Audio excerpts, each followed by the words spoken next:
Bonjour la belle diaspora. Aujourd'hui, nous allons parler de 4 puissantes habitudes des femmes, celles-là qui vont se démarquer en 2025. Je parle ici à la femme d'élite, la femme crème de la crème, la femme classe, celle-là qui a compris qu'en travaillant sur elle, elle peut changer de classe, sa classe sociale, sa classe économique. À toutes les nouvelles, soyez les bienvenus. Donc, parlons de ces 4 habitudes puissantes que les femmes riches, les femmes accomplies entretiennent tous les jours. Nous allons aussi parler des habitudes, des routines qui viennent de façon hebdomadaire ou trimestrielle ou annuelle même, parce que c'est très important. Une vie de structure est très importante, surtout quand on l'adopte comme un style de vie, comme disent certaines personnes, lifestyle. Est-ce que vous savez que les personnes qui réussissent en général ont une routine matinale? Ces personnes ne se lèvent pas juste comme ça du lit et commencent à courir dans tous les sens, pas du tout. C'est des personnes qui ont compris qu'on organise, on structure, on planifie. Ces personnes ont même compris qu'une journée a une vision. Oui, ces personnes ont des visions journalières, hebdomadaires, trimestrielles, annuelle et même une vision de toute la vie. C'est très important, mes belles. Nous sommes dans la diaspora. Ce que nous connaissons le plus, c'est le train-train quotidien. On se lève, on court dans tous les sens. Parfois, on doit s'opposer, écouter une vidéo comme celle-ci, surtout s'opposer pour organiser les choses de sa vie. Pour certaines personnes, c'est la méditation tout court. Mais moi, je commencerai avant. Pour énormément de personnes, celles qui ont compris que la spiritualité est très importante, c'est d'abord la prière. Ce moment où on se connecte à la source, on se connecte à Dieu, on parle à Dieu et surtout, on écoute ce qu'il a à dire pour cette journée-là. La deuxième chose, c'est la méditation. Ça veut dire s'asseoir très calmement, appeler vraiment la présence de Dieu, écouter ce qu'il a à dire, poser des questions et attendre des réponses, tranquillement dans le calme. La méditation est très importante parce que pendant qu'on médite, c'est son cerveau qui est en train de s'aligner, c'est son cerveau qui est en train de classer les choses, de se raccorder afin de créer une connexion neuronale qui est utile pour le bon raisonnement de la journée. C'est vraiment le moment où on donne un sens, ou alors on capture le sens de la journée, où on se nourrit de la vie divine, on capture le sens de la journée et on prend les décisions qu'il faut. La deuxième chose que je te conseille de faire, c'est la to-do list. La to-do list, comme disent les Anglais, c'est-à-dire la liste des tâches à faire dans la journée. Sais-tu que quand tu structures ta journée, tu structures ta vie? Parce que la structure de la journée est en fonction de ta plus grande vision.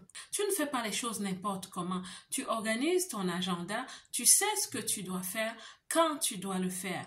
Est-ce que vous savez que les personnes qui structurent leur journée ne sont pas facilement à lever comme ça? Allez, on va faire des courses, on va faire du shopping, on va aller à tel endroit. Non, ces personnes savent ce qu'elles doivent accomplir dans la journée parce que la journée a un impact sur la semaine sur le mois sur l'année. Vous voyez un peu, la to-do list est donc un puissant outil pour les personnes qui réussissent. Et celles qui vont réussir en 2025 adoptent la to-do list. La troisième chose dont je vais te parler, c'est l'évaluation. Évaluer ta vie. Évaluer les saisons de ta vie. La vie est faite de jalons. Quand on a une to-do list, on fait des choses quotidiennement. Et l'ensemble des jours te donne une semaine. Cela veut dire qu'on pose des jalons. On fait des choses, parfois toutes petites, mais on fait des choses. On pose des jalons. Plus on travaille sur sa vie, plus on crée des résultats. Parfois, on échoue un peu, mais oui, on fait aussi de grandes choses. Donc, il est important de temps en temps de s'asseoir et de faire une évaluation. Il y a une évaluation quotidienne qu'on peut faire. Maintenant, au lieu de te parler de la matinée, je vais te parler de la soirée. Quand tout a été fait dans la journée et que tu es dans ton lit, avant de te coucher et dormir, c'est parfois important de prendre environ 2 à 5 minutes pour ressasser la journée. Qu'est-ce que j'ai fait? Qu'est-ce que j'ai bien fait? Qu'est-ce qui est à recommencer demain? Qu'est-ce que je peux transmettre de ma to-do list d'aujourd'hui à celle de demain? Vous voyez, c'est important de faire une évaluation quotidienne. Une évaluation hebdomadaire est aussi importante. De s'arrêter le dimanche après-midi, de prendre 30 minutes et de se dire « Qu'est-ce que j'ai fait cette semaine ?» C'est pareil pour l'évaluation mensuelle. Cela ne t'inspire-t-il pas à faire aussi une évaluation trimestrielle? Nous sommes en fin d'année. C'est le temps de faire l'évaluation de cette année, mes belles. La réussite est faite de pratiques, de routines, de modèles, d'outils. La réussite ne se fait pas au hasard.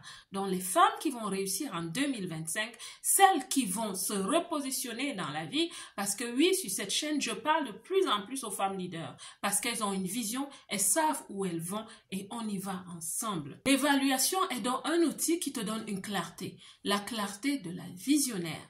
Et la quatrième chose dont je vais te parler, qui va te faire réussir puissamment en 2025, c'est d'affiner ta présentation. Sais-tu que ta radiance à l'extérieur dépend de ce qui se passe à l'intérieur? Donc, affiner ta présentation revient à travailler sur ton identité, à travailler sur la personne que tu es, à travailler sur ton potentiel, le développement de ton potentiel. Avant de le développer, il faut d'abord le comprendre. C'est quoi tes dons, c'est quoi tes talents? Pourquoi est-ce que tu insistes dans un secteur d'activité qui n'est peut-être pas le tien? Tu as des dons et tu as des talents. C'est bien de les découvrir. Découvrir quelles sont tes capacités en général, tes intelligences. Pourquoi est-ce que tu fais ce que tu fais? Est-ce que tu le comprends vraiment? Qui es-tu? Oui, la fameuse question, qui es-tu? Quelles sont tes forces? Quelles sont tes faiblesses? C'est important de travailler sur toi parce que tu es un instrument, ma belle. Et un instrument qui réussit se connaît. Quand je suis à table, je n'utilise pas une fourchette quand je souhaite boire de l'eau. Vous voyez, il faut utiliser un verre, mais quand on souhaite boire du vin, on choisit bien le verre. Il y a le vin rosé, le vin rouge, le vin blanc. Il faut choisir le verre spécifique. Alors, quand tu vas à un entretien d'embauche en 2025, tu vas appliquer pour des promotions ou pour des augmentations de salaire ou même peut-être pour un nouveau boulot. Certaines d'entre vous souhaitent devenir entrepreneurs. Beaucoup de femmes avec qui je parle en ce moment, elles défendent des causes, elles ont un produit, elles ont un service, mais belle, la présentation est capitale. Quand tu ne sais pas te présenter, tu fais énormément d'erreurs. Des erreurs au niveau de ton vestimentaire. Quand tu es entrepreneur, il y a une façon de s'habiller. Vous comprenez? C'est très important de comprendre le style de personne qu'on est. Et c'est pour ça qu'on va aussi choisir un style vestimentaire. Il y a des femmes qui sont plutôt bon chic, bon genre. Il y a des femmes très minimalistes. Il y a des femmes sophistiquées. Il y a des femmes simplement féminines et propres et bio. Vous voyez, donc c'est important de travailler sur soi, ma belle. En 2025, tu souhaites réussir, affine ta présentation.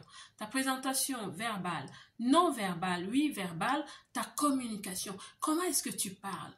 Quels sont les mots que tu utilises?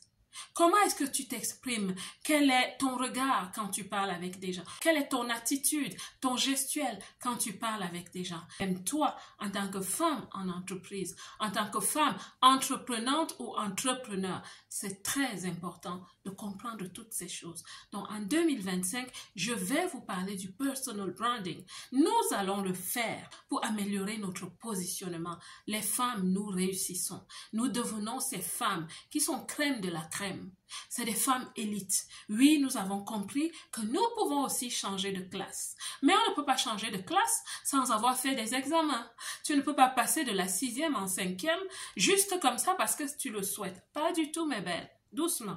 On travaille sur soi. Donc, restons ensemble dans cette communauté. Nous allons grandir. Il y a énormément d'habitudes puissantes que les femmes qui réussissent ont. Et les femmes qui réussiront en 2025 ont des habitudes très puissantes afin de sortir de l'eau et de sortir du lot, afin d'écrire leur nom dans le pays qui les accueille et dans leur pays d'origine. La belle diaspora, que Dieu vous bénisse. Quant à moi, comme d'habitude, je vous aime.